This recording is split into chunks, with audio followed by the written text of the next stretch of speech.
going on, everybody? How we doing? Sam here, United People's TV. A little bit more chipper than we were yesterday. Now the dust has settled on the Champions League exit-ish. And now we get to build up to Liverpool. Whoo! Man, what a week this is. This is Bournemouth and then Bayern and then maybe Liverpool. Let's find out what goes on there. But I want to sort of come to you this morning with conversations around Erik Ten Hag. You saw my video I did yesterday.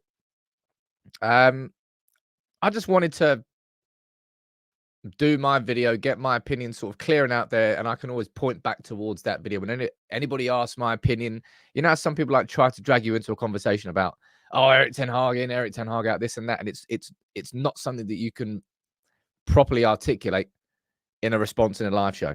That's what that video is there for, so I can point people back towards it.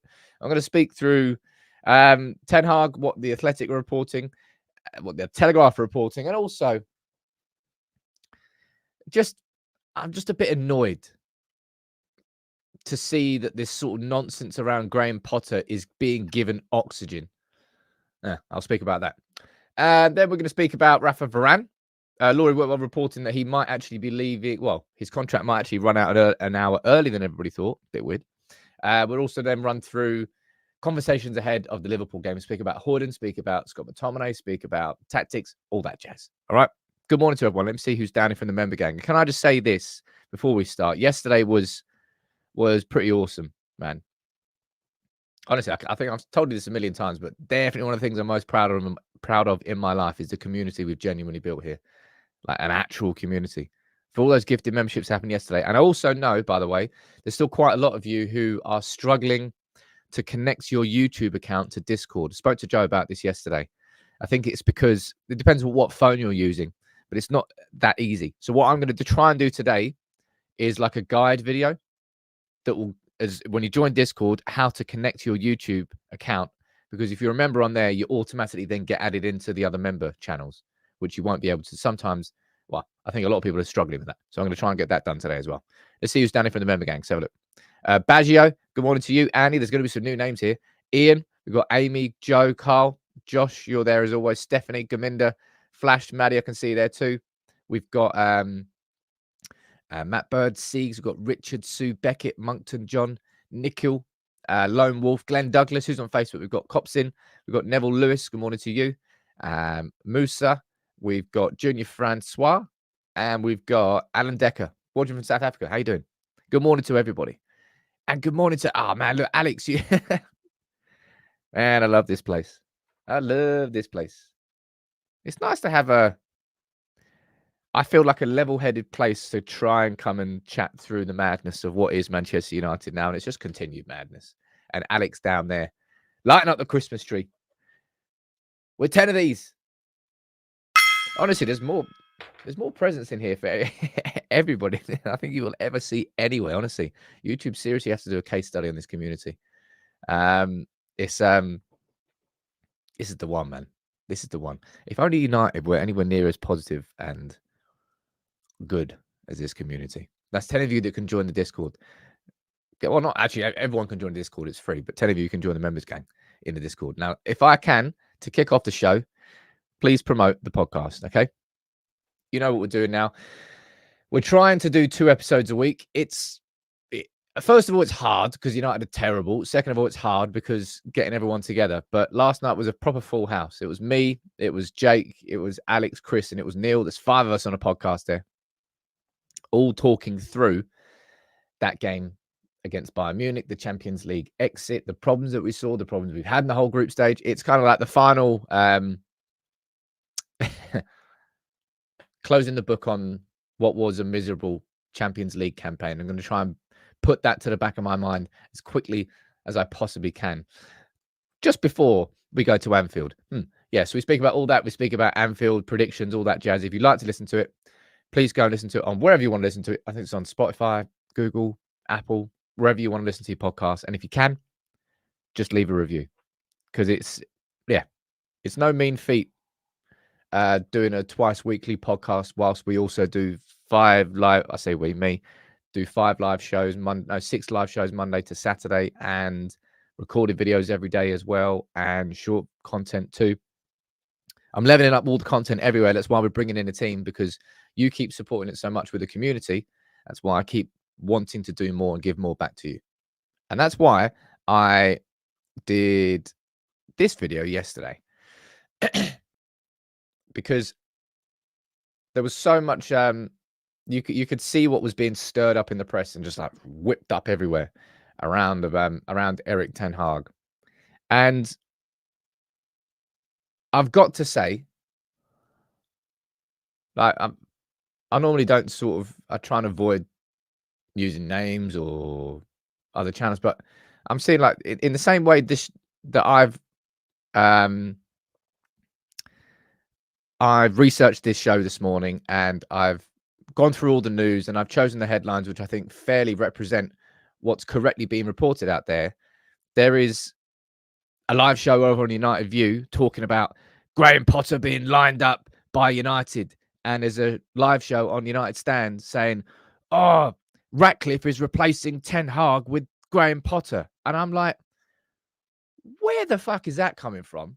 And I do the most minute piece of research until I realize it's Neil Custis from The Sun and it's TalkSport. And I'm just thinking, what are you doing giving energy and oxygen to this garbage? It's low-hanging fruit. It's low-hanging engagement. It's feeding the machine that you're so angry about. Oh, the media this, the media that. And you're there going, Graham Potter. Like, you can't be angry with the machine and then just jog into it. It's just, it annoys me. It really, really annoys me. And well, nothing's going to change. That's why I like to think that we do things differently here on United People's TV. It's why we will never be the size of United. United Stand, not United, we stand, two very different things. Because you just don't go down that path. And it's just, I just find it frustrating, and I find it ironic that the media gets moaned about, and then as soon as a crap story comes out that you know is crap, and you just spread it anyway. Graham Potter. I mean, you just have to laugh. Oh, Neil Custis is reporting it. Oh yeah, lovely. Oh, great news. And then you see what, and then you're at that sort of that stage now where that's why I did that video yesterday, because it was inevitable. I don't even think that the Graham Potter stories were out before I did this video yesterday, but you knew what was coming.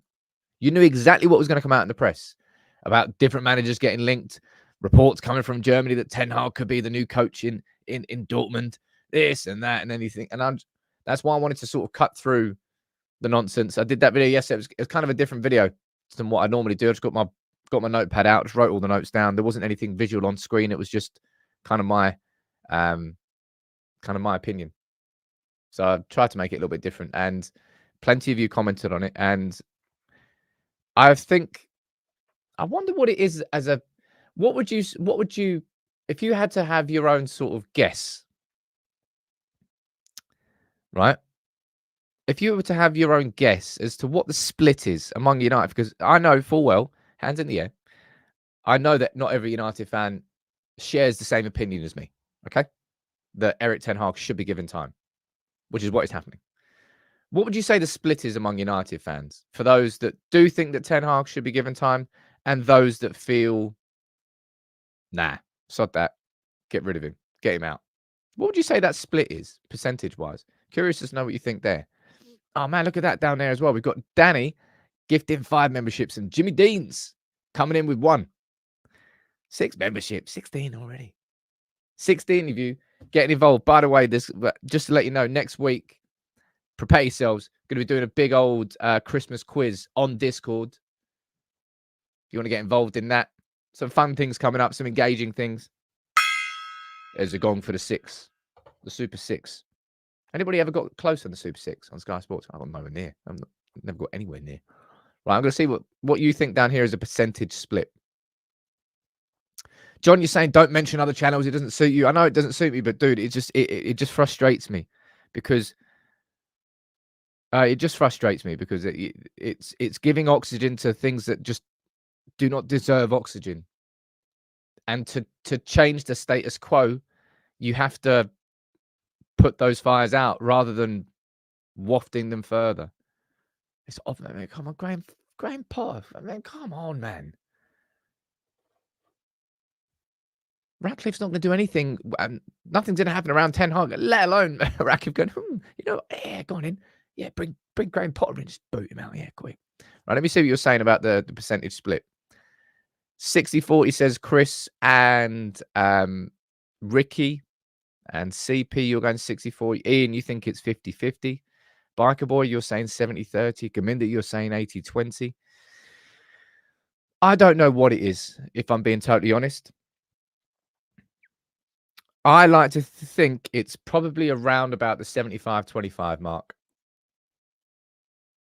I don't know whether I'm right or wrong, and I can't interview and ask every United fan in the world. So this is nothing but sort of gauging what you feel is going on.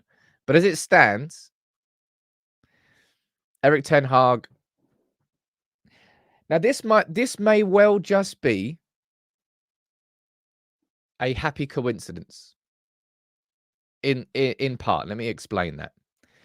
If Manchester United were not currently going through a takeover, if Manchester United, well, for one or two reasons, I suppose, if the Glazers hadn't ever approached INEOS and that whole, if the Glazers had never announced the strategic investment alternatives and we had reached this point, I would say it would be far more likely that Erik Ten Hag was facing the sack, because there wouldn't be sort of a way out of it. You wouldn't see how anything would be different going forward than what's happened under previous managers, and the Glazers would probably just boot him and restart the cycle again. So I'm glad we're breaking that bit. And then if INEOS and Ratcliffe had taken over earlier and had been in the doors for a couple of months already, then maybe it could have been a possibility at this stage. But truth be told, it was always garbage to entertain the concept of sacking Erik Ten Hag when the current owners are months into conversations to relinquish control of footballing operations at our football club. And this is Laurie Whitwell from The Athletic, somebody who I will listen to, somebody who I will report, and we can have a conversation about. I'm not going to be speaking about TalkSport. I'm not going to be speaking about Neil Custis and The Sun. All right? You can be selective, and it's sort of a lesson in life, really. You have to be selective about where you choose to get your news from. Because if you want to go down that path where you take everything at sort of face value and everything makes you angry, and you're just going to be, well, yeah, it's not United People's TV. Right, but this is what The Athletic are writing on Ten Hag yesterday. Significantly, those working in the industry say United have not put out any feelers regarding the hiring of someone new. A manager always has their club's backing until they don't. Yeah. You're 34 until you're 35. What was that one? Remember that one? That was one of the greatest ever conversations on Twitter.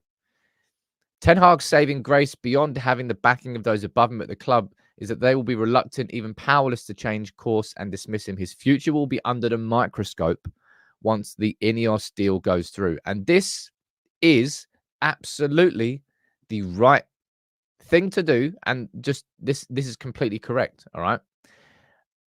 I do not think that Erik Ten Hag's jobs should be completely safe and secure under INEOS. I don't think there might be a few players in that squad that you think are completely safe and should be at Manchester United within a couple of years, and you don't even have to think about it. When it comes to Erik Ten Hag's job, I'm not just going to back him blindly until the end of the season and say, "Oh, Rome wasn't built in a day. Oh, you just got to back the manager, stick to the manager. That's it. Thumbs up, thumbs up, thumbs up. Trust the process." I'm not saying that. But I think I said this a couple of times this week, and I don't know, it's just something that's sort of like the penny has sort of dropped in my mind. We've not had even day one of our rebuild post-Fergie. Not even day one. And day one begins when Ratcliffe, Brailsford, Blanc, when the INEOS team has control over sporting decisions at our club. That there is day one of the rebuild. And that's where the work truly begins. If at that point, after that begins, and you fast forward 3-4 months, and Erik Ten Hag, nothing has really changed between now and then. In fact, if the results get worse and then you're still not seeing that progress, then conversations about replacing Erik Ten Hag completely make sense. And if replacing Ten Hag is part of a genuine long-term vision with a plan and a direction, and it's being led by Blanc and Paul Mitchell or whoever our sporting director is, that is a conversation I can support. That's a conversation that I can understand. Sacking Erik Ten Hag and even having a conversation around second Erik Ten Hag now is exactly the short-term reactionism that has kind of got Manchester United into this mess in the first place, and our overwhelming inability to plan for the long term. That's why things need to change now. And if United fans truly believe in this rebuild, then do not jump ship when you hit some hurdles, because it is never going to be plain sailing. And look, what I need to see from now, so Ten Hag correctly is being given time, right? That's what should happen. But Erik, and this is completely on you now, you have to adapt. You have to change. You have to tweak. Because if Erik Ten Hag, and this is, I think, probably, Alex said this on the podcast, right? And I think this is probably the fairest concern that I think I have around Erik Ten Hag is stubborn. How stubborn is he? Because he's been pretty stubborn so far. Not completely inflexible. You know, he has changed his system at the start of last season. He's changed his system a little bit to be pragmatic this season as well. But how stubborn is Erik Ten Hag that this 3-1-6 in the build-up, that our rest defence being so open, how stubborn is he that that's going to work in the Premier League? Or is he going to go, you know what? Maybe that's a little bit overzealous, right?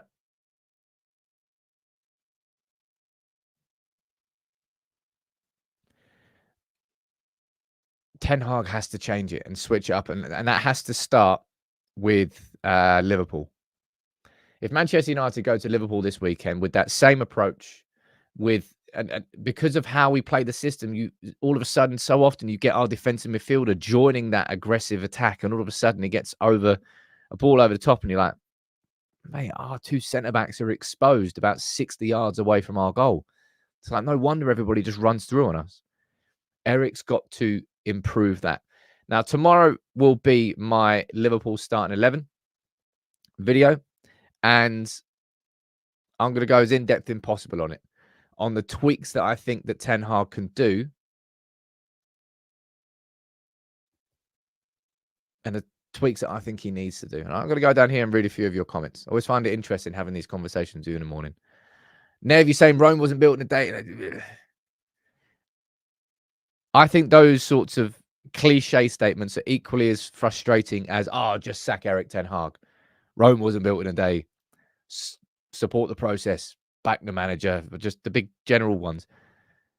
are kind of equally as not ignorant. That's the wrong way to describe it, but it's kind of lazy.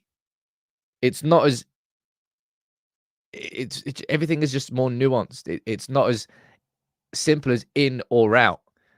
There's certain parts of Ten Hag that I like and I want him to keep in. There's certain parts of what he's doing I want to be booted out. It's about tweaking and improving, not simply just replacing a manager with another one and going, that might be better. Go on then, Graham. What do you mean Graham Potter doesn't work? Oh. Soren, you're saying day one will be after Jim Ratcliffe has more than 51%. Ultimately, yes. Until the Glazers are minority shareholders, then we can't really have true belief about the direction of our football club and the fear that they can somehow find a back door in. It's a bit like Chelsea with the loopholes of the contracts. The loophole's been closed now, but they found it, and that's how they exploited it. Could the Glazers do the same thing if this takeover happened? I like to think not. And given that Jim Ratcliffe is a billionaire, I like to think he knows how to structure a business agreement. But the fact that this has taken so long, how many weeks delayed are we now since Mark Kleiman said it was going to be a fortnight? It feels like it's verging on a month. I don't actually know, if I'm honest. Athletic said that it should be announced for Christmas. It's 11 days now till Christmas. I've got no idea. I've got no idea whatsoever. But that's why that agreement has to be watertight. And that's probably why it's taken so long. Alex, you've left a little super chat there. What are you saying? Look where we were this time last season compared to Liverpool. There's time to rescue this. I kind of got sucked into the not sucked into it, but I thought Ten Hag deserved an apology after becoming the form team in the Premier League because he navigated a set of games and we found a way through those. But he's not found a way into these bigger games because his system is just so expansive. Whereas and this is the thing that, and I said this in the podcast, right? This is the thing that annoyed me the most about that exit in the Champions League and the game against Bayern, is that if we had played like that against Bayern, but did that in every game, I guarantee you Man United would have cruised through the Champions League if we had approached every game like that. Tight, compact, not necessarily just playing on the counter, but just playing as a defensively disciplined team rather than full tilt chaos. I think we would have gone through easy. Mark Harris, he doesn't read my comment. Getting annoyed. Mate, there's tons of comments coming in. There's no favoritism. When I look down here, and I try to explain to everyone, but some people take it personally. When I finish reading what I'm reading and I look down at the comments, the names I have on the screen are the names that I'm going to be reading out. That's the way it works. It's just about timing, really. You have to get lucky. Top Death Angel is saying, Sam, with the new director of football, won't Ten Hag still be picking the players as it would be his system and his style of play? That should not be the case, right? The CEO, mate, I watched John McKenzie's video from Tifo IRL yesterday and I thought it was pretty cool. Sort of his 5-point plan and sort of the visualization of it. What I really, really need to get is a bloody editor that can help me make these sorts of videos because I'm just too busy to edit these sorts of videos with the time that's required for them. Anyway, when it comes to what United should have, right, it's the CEO who is in charge of the overall vision. He makes sure that every decision that happens from the sporting director to the manager to everything all goes back into this vision, right? And you know what's a bit not weird, but it's kind of cool, I suppose. This is completely on a micro scale, all right? But I'm just doing something that I can relate to.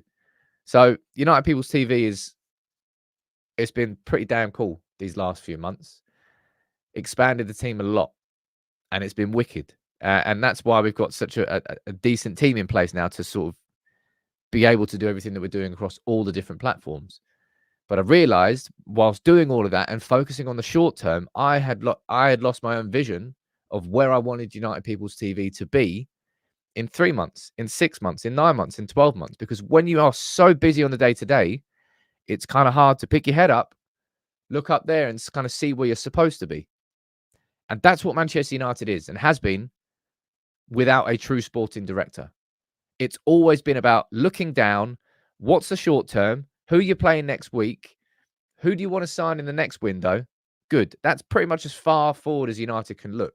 Never had any long-term vision. Whereas a CEO comes in and his sole job there, not sole job, but his main job is to make sure that every decision meets this vision. And the sporting director is there to take the transfers away from the manager, to sort of integrate data heavily. Remember that we've changed our data department massively over these last couple of years. Well, I've done a previous video on that. Well, I was supposed to, but I never did. Don't know. He's going to be in control of those two and also in direct liaison with the first team manager, but it all feeds back into the CEO, who previously was Richard Arnold, who previously was a commercial man and was not capable of executing that vision as far as a football club is concerned. He executed the vision that the Glazers wanted. But that's where the change happens. And there is so much to change. And look, ladies and gents, all I want to talk about is Man United winning football games, winning all the pots, and the enjoyment of that. The brags you can have, the swagger you can walk down the street with. That's ultimately what we want. But we cannot achieve that without the boring stuff. We will never get there unless we fix the boring stuff, the processes, the practical stuff behind the scenes. That's been Man United's downfall. We've not been run properly. And that's why we're crap. That's why we spent so much money, but we're still not that much better. Because the money's been spent incorrectly. A bit like when Woodward had it. We've wasted so much money. And yet, I've known this for years. But the thing is, right, if we lose to Liverpool on Sunday, then the emotion of that game is going to get drawn up. And in the short term, there's going to be huge.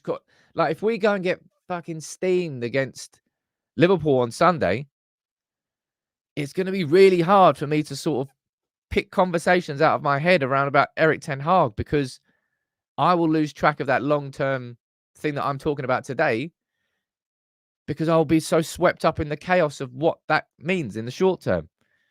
And this is why you need more than one person at a club. It is a manager's job to make sure that the short term is successful from week to week, that this team is playing football better than they were the last week, and just progressive improvement. So it's very different. And Fergie, this is why it would never work again in the future, because player power is so much bigger than it was now. Player influence and managing players is a lot harder. Fergie was kind of able previously to close the doors. Once he came into Carrington, you're training as a Manchester United player and nothing else matters. And he got that focus, and that focus reflected in how Man United were as a team. Nowadays, it's not possible. Everyone's more connected. Every player's more connected. Every player's more influential. So it's not possible now for Ten Hag to be able to focus on the short term whilst at the same time making sure it ticks the boxes for the long term and the vision. I know I go on about it a lot, but what would you rather that? We can have a 20-minute conversation getting angry about how Graham Potter isn't the right man to replace us and waste the oxygen, or we could actually talk about, the genuine problems at our football club, the genuine conversations that should be going on, and where the focus really should be. Each to their own. Couple of super chats here. Don't want to miss these out. Mark, that's why he said it. You sent a super chat. He's saying, if McTominay plays at Anfield, are you Erik Ten Hag out? Dude, McTominay is playing at Anfield. Bruno's banned. Of course, McTominay's playing at Anfield. The thing that we different, and we spoke about this in a podcast, it might just be because Ten Hag's hand is getting forced, but we really should see Amrabat and Mainu together in midfield. And that is going to bring so much more balance. It's going to be unreal. It will definitely hurt us going forward because Bruno's not on the team. And therefore, McTominay is going to be the link between Mainu and Amrabat and our front three. Sod knows how that's going to work out. But defensively, at the very least, we shouldn't be as exposed on those transitional counters as we have been in previous games. That's just a prediction. It might be completely wrong. And you're saying you want to bring Mulenstein back in. I'll be honest. And I kind of suppose the same thing applies to McLaren at this point. I don't ever really think that looking backwards to look forwards is a good thing. I don't think that Manchester United bringing in anybody that's had a previous connection with the club is going to be the way that takes us forward. I think Manchester United being a modern progressive football club now, bringing in not necessarily just young and up and coming, but new age thinkers. You know, when Carlos Queiroz came in and we switched to a 4-3-3, it was a modern approach to football and it brought our best football. And we switched away from the 4-4-2 and it made such a difference. We need progressive thinkers. And Ten Hag is one of those progressive thinkers. But it's just not quite working out yet. And I hope it's a yet rather than never anyway. Garlic Bread Man, how you doing, buddy? You're saying that we're just in a low right now compared to the peak with Fergie. Life's a fine wine. I thought you said life's a sine wave. And we're just right. I have no idea what that means. It will take time. We'll be back one day. Look, it's true. And that is how I feel overall. But it's up to Erik. All Erik Ten Hag needs to focus on now is the short term. He's about to get the support above him that focuses on the midterm and the long term. The short term, Erik, the coaching, the tactics, game to game. Liverpool on Sunday. West Ham next after that. And then Villa. Sod knows. It's up to him to focus on those points. And then he'll get the support for the rest of them. Noureddin, is that you again, Matt? My word, man. Sine wave ups and downs. Well, there you go. No, telling you. I probably didn't know that. But Noureddin, you just gifted 10 membership. You gifted 50 yesterday, man. I want to turn Ten Hag's frown upside down there. What? Thank you so much, man. Jeez. Anyway, and you can go on all you want about Munich. I'm completely and utterly disagreeing on that. We need new faces, not old faces. Not faces that you think you know. Nah. No chance. I need to speak to Josh actually soon, don't I? Steve McLaren's son. I'll be interested to, well, just to kind of find out what the mood is, really. Couple of questions, then we'll move on to the next point here. Do you think McTominay plays when Casemiro, Mount, and Eriksen are fit? No, James, I don't think so. McTominay has, and truth be told, if Casemiro, Eriksen, and Mount were fit when we were playing Brentford, honestly, would McTominay have even been on the pitch? I don't know. Probably not. Remember, this is a McTominay that was completely on the fringes and going to get sold in the summer. Anyway.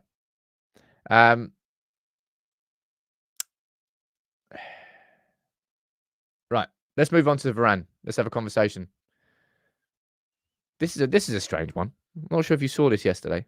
It's come from Laurie Whitwell. So,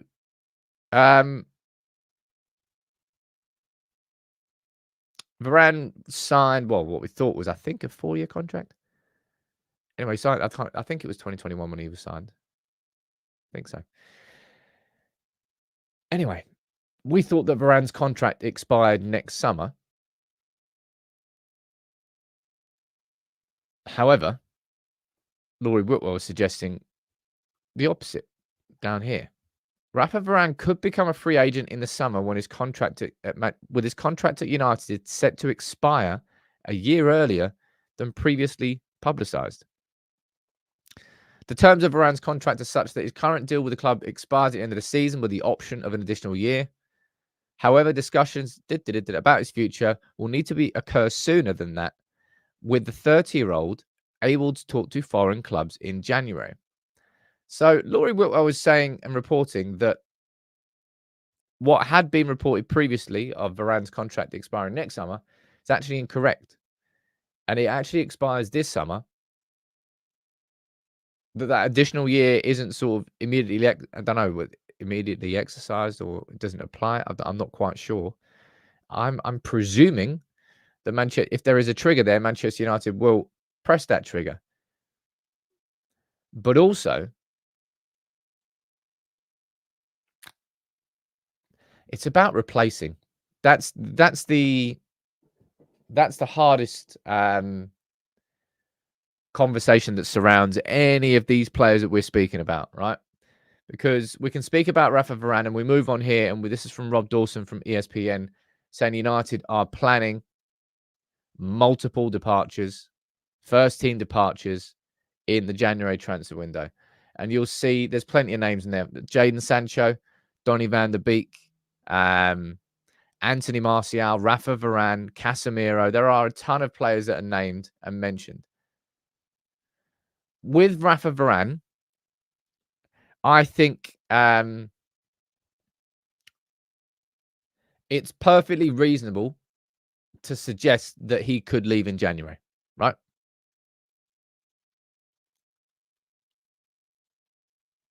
Perfectly reasonable.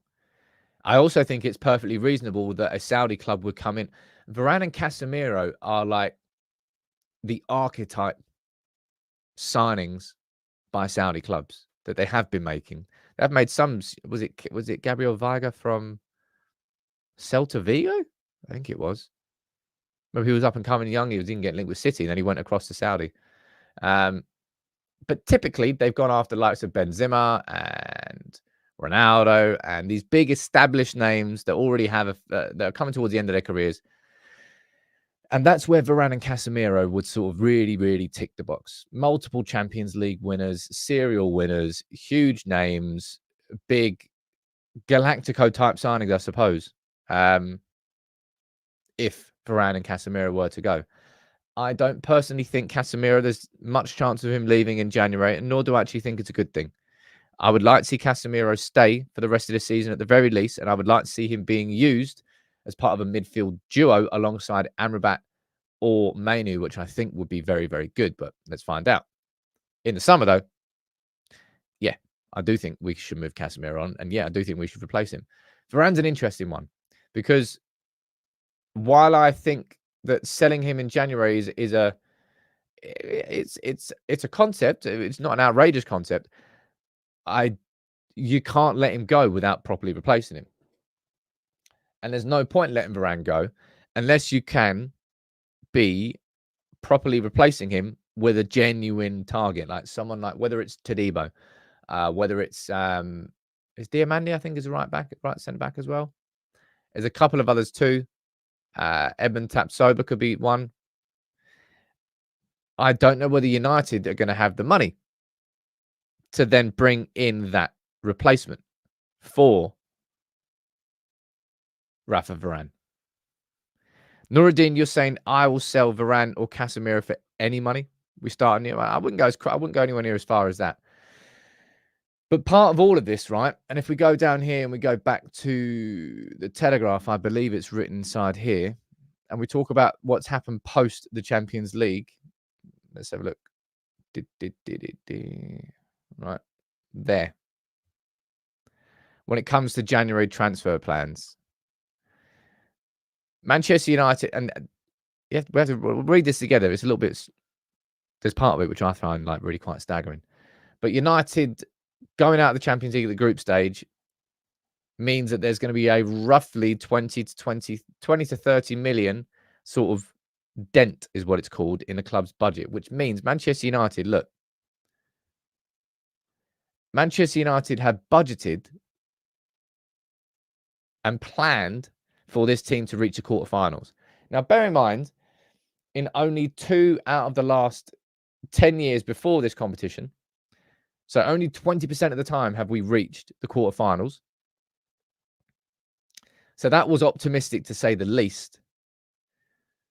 And planning your annual budget around something that could or that may or may not happen in the future is not how you build a sustainable business. That's like me optimistically guessing that, I don't know, revenue is going to be. It doesn't make sense. It's not safe in any way, shape, or form. You budget around your guaranteed revenues, what you know you're going to have coming in. If you get anything on top of that, then that's great. That's going to give you a leg up. Steve, you're saying all teams do that, Sam. It's just it's optimistic. I know you got to look at projected incomes, but maybe this is just like top line. Maybe you're going to have 3 different ones. You go, right, if we qualify, this is going to be our budget. If we don't, then we're going to go for this version. They're going to have different ones, right? It's just it seems a bit strange to me. Matt and Ant have just had the analogy down there about kind of gambling to pay your rent. It's an odd way to run a business. I'll be honest. When you have projected incomes, you have to make sure that you're covering your costs with guaranteed incomes, not what if this happens and that happens, then we'll get this. I'm going to presume there was contingency plans, but anyway, United are going to have less money in January. So January, and this always was the case, right? It always was the case that Manchester United in the January transfer window were unlikely to do big business. If anything, we're going to be signing. Look, we're getting linked with what's his name? Serhu Guirassy from Stuttgart as a striker. We need a striker. I said that we need a backup striker to Højlund.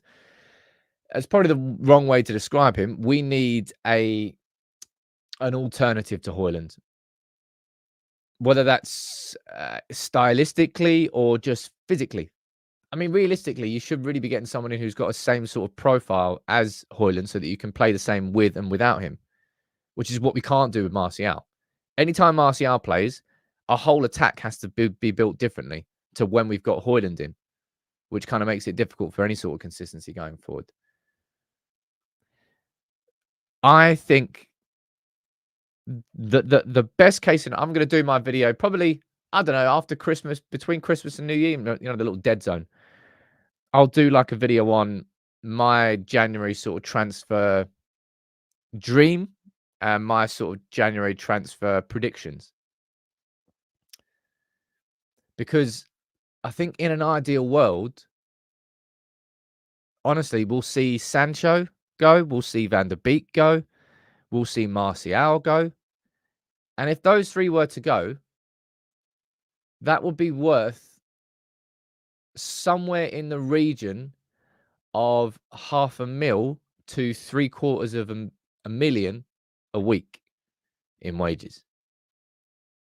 Just from those three players. Now, bear in mind, so it looks like Van der Beek is going to be going to, I think it's Eintracht Frankfurt.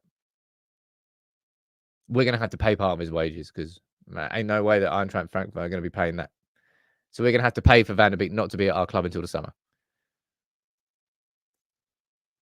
Martial, I imagine if we do manage to find a club for him, we'll have to do the exact same. We'll have to swallow it. But it's better to get these players away from the club if they are not going to have a positive long-term influence on them. And then Jadon Sancho is the top of that pile in terms of not the correct influence in and around that team anymore. So that's between 500 and 750 grand a week.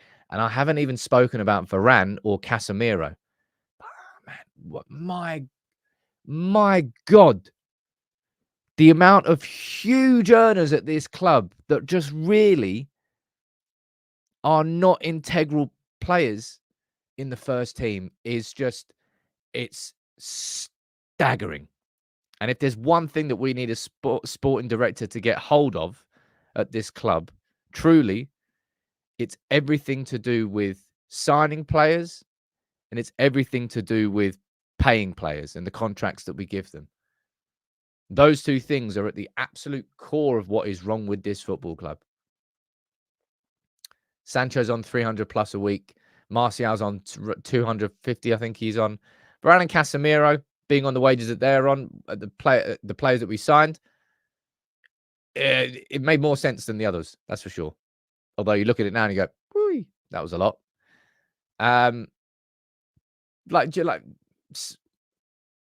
It's outrageous. There should be no player at this club on more than 200 grand a week that isn't like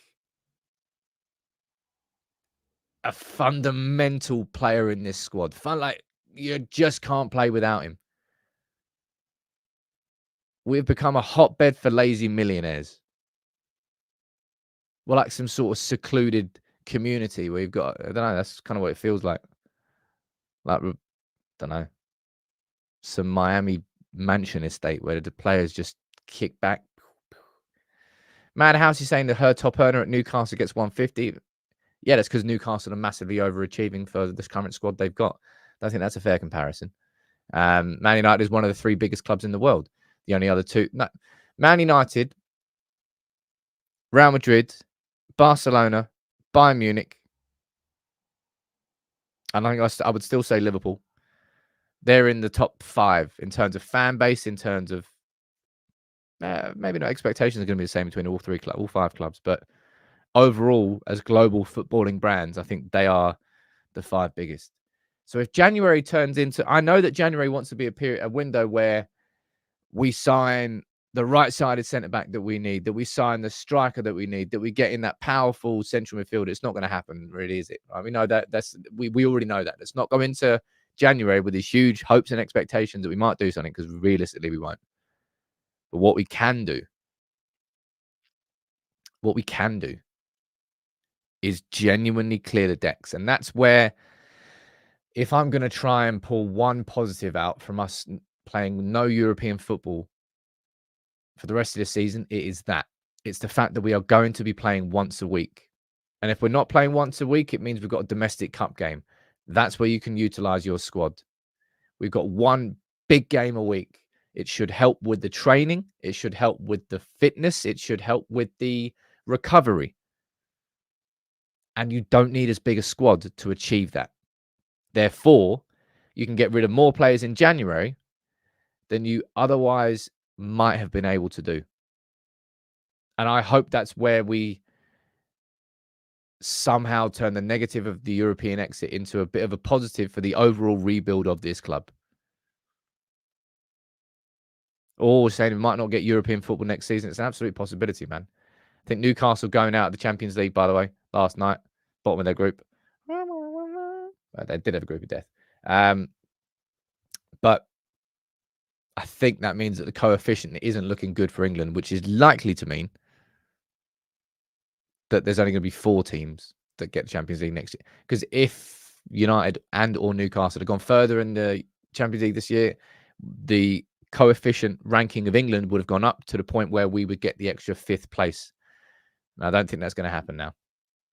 But look, in terms of, anybody here on the channel that's been in long enough, do you remember this video I did a good few years ago? I think I did it in my parents' living room, where I did it running through the Glazers' strategy at Man United. And I did it sort of explaining about the investment that happened every single season. Now, you will see here, red dots represent seasons where the prior season, Man United didn't finish inside the top 4. Green dots represent seasons which followed a top 4 finish. And it really is, it is not a coincidence. There is only one break of that pattern, and that was, I believe, under Jose. 2016 was that the double season with Ibrahimovic. I think it was. Man United win Europa. I think that was Mourinho. I think that was 2000. Well, I don't think it was Mourinho. I know it was 2000. 2017. Yeah, 2016, 17. It's exactly when it was right. So that break of the pattern here. Let me get my little. Let me get my pen. That's not worked. There it is. So this break here was when Man United won the Europa League. But other than that, Man United finished outside the top 4. Man United finished inside the top 4. That's the only season where it happened. And then obviously, you know what happened the season after. Mourinho didn't get backed, and it was the beginning of the end. Then we didn't finish outside the top 4. Then Solskjaer came in. Big spend. Then we finished inside the top 4. No spend. Then I think we finished second, didn't we? Was it the year after we finished second? Or was it that year we finished second? Anyway, finished inside the top 4. We didn't spend big. Then we did. Under Ten Hag. And we got back into the Champions League. That right there is actually probably as one of the biggest spends. We just didn't do it properly. But the pattern of spending at Manchester United has always been according to how the Glazers run this football club. And you know what I would love to see? If we're still here in 5 years' time, and I hope we are as a community, I hope we can come back to this graph and see if anything has changed under Ratcliffe and INEOS. Do Manchester United then build on a top 4 finish with the ambitions of getting towards the first place? Or do Manchester United repeat the pattern of finishing inside the top 4, going, job done, and then pulling the budget away? This right here is exactly why we have never properly built on anything, because it's getting top 4, reduce spending, in, out, up and down, up and down. Yeah, I just found that quite curious, quite interesting. What other talking points have I got laid up here? There's a super chat there. Let me read read that one out. I don't want to miss it. JC, how you doing, buddy? You're saying what always worries me with signings is even if we had the money, will players want to come to this divisive club? You have to admit, right? If you're a top level footballer right now, try and put yourself in the shoes of being one. I know it's difficult because we're all just bang average people. Anyway, say you were. You couldn't help but look at United and go, really the right place to go? I know it's United. I know that United, they're still, I watched them as a kid and I dreamt about it. But I've seen so many managers go there, so many players go there. Why is it going to be any different when I'm there?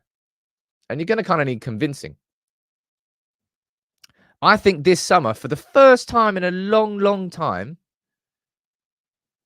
I don't think Manchester United would have had to do too much convincing with big wages, with nostalgic conversations. I think if we had the money this summer, Declan Rice would have ran to Old Trafford. I think if we had the money this summer, Harry Kane would love to be a Manchester United player right now. But we didn't have the money. I don't think it would have been a struggle to get either of those two players. But we didn't have the money. I don't know whether I don't think that's going to be the same conversation that exists this summer. So we took a step forward, but then we've now taken a step back. Deary me. Let me see what you're saying in the comments. We spent 70 mil on a striker this summer. Spending isn't a massive issue. It's recruiting, too late and poor planning. Yeah, Liam.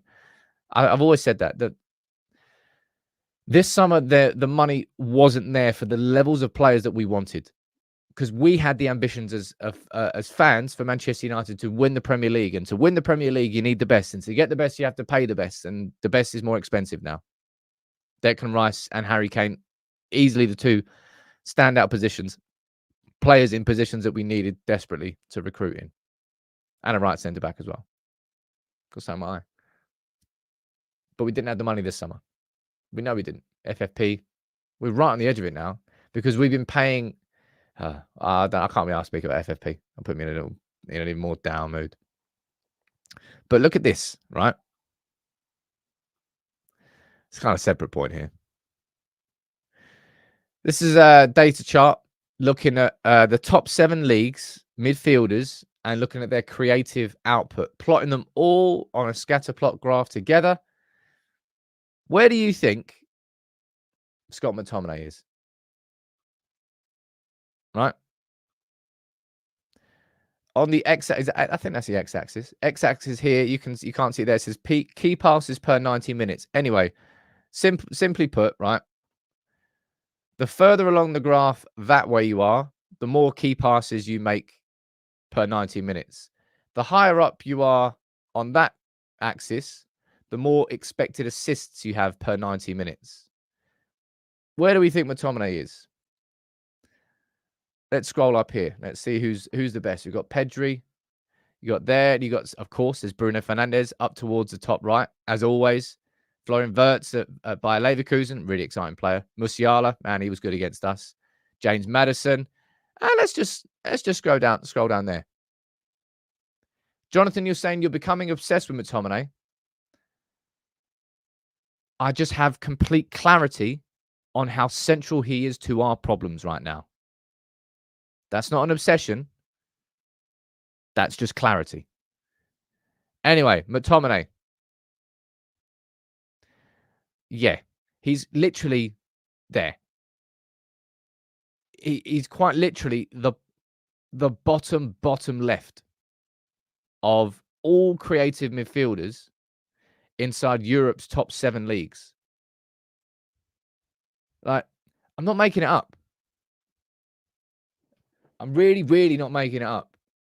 And you can call it obsession if you want. And it's McTominay has a role in this squad, just like Fellaini did. But you have to use him correctly. And asking him to play inside a system of 2 number 8s and expecting him to be successful, it's a bit silly. It's a bit silly from Ten Hag, and it won't change against Liverpool because Bruno Fernandes is suspended. But bloody hell, Erik, it has to change after. Speaking about Liverpool, look at this. When's it going to end? I mean, I have no idea when it's going to end. How many of these players, right? If everyone on that list there is completely fit, how many of those are getting into a starting 11 that you're going to play at Anfield? For me, if everyone's 100% fit, Martinez is in, Luke Shaw is in, Bruno Fernandes is in, Marcus Rashford is in. And you're probably going to go Casemiro, especially away. It was bad last year, but you're probably going Casemiro, and depending on form as well, you might be going on Harry Maguire, and depending on how you're feeling, you could put Mason Mount. Mate, that is half, at least half a first team, if not probably more. Yeah, these are potential absentees. Gus, don't get panicky down there. You're not injured. I feel like going like, this is how I feel about the game of the weekend. I don't want you to see my eyes because I might cry. I'm not sure that I've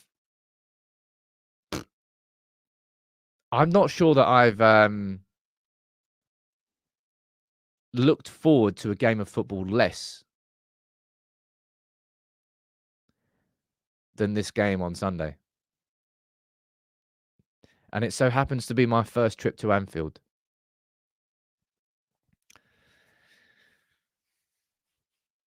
Oh, man.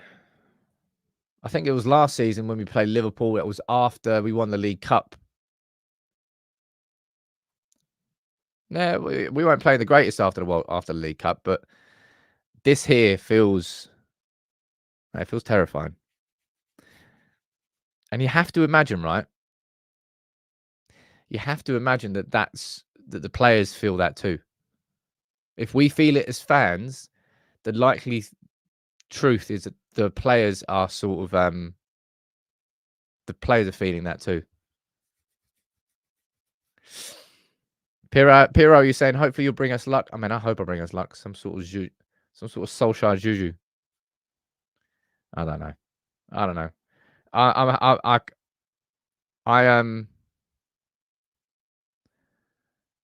I hope I'm proven wrong and my fears are nothing more than irrational. But I don't think it'll be the case. Well, look, I enjoyed that chat today. Apart from my wasted energy on Graham Potter from Neon Custis from the TalkSport and the Sun, it's just be better, everyone. That's all I try and do here on United People's TV. Sometimes I know I get swept away in the hysteria. I'm not perfect. I have no way, shape, or form suggest that I'm better than anybody or that I'm perfect. But don't know. Just have some integrity, I suppose, about what you're doing and what you're spreading and who you're saying it to. That's what platforms are there for. Platforms have to be responsible. Not too depressing today, Madhouse. No, we got our depression out yesterday, I think. Anyway, I swear to God, on Monday, I think I might come on here fully masked up with glasses on Monday, unless we win, and then I'm coming up here drunk on a Monday. But look, tomorrow's Friday. We're gonna have I'll see what I can do. I probably won't be able to get a quiz done in time because I'm working on the quiz for the Discord. But lots and lots of you. There's Nuruddin's gifted 10. Alex, you gifted 10 memberships. All come into the Discord, please. we're going to try and help you because I think there's a lot of members that are struggling to link their YouTube account to their Discord. Right? And that's what I'm going to try and do a video today and pop it on the community. I'm going to leave it unlisted on the community feed on YouTube. So you can watch that and hopefully that'll help you. All right. Big up to everyone. I'll be here at lunchtime today, hopefully with a really exciting video. I've got something planned. I'm going to see if I can pull it off. And I'll speak to you soon. Unless your name's Graham Potter. Then I won't.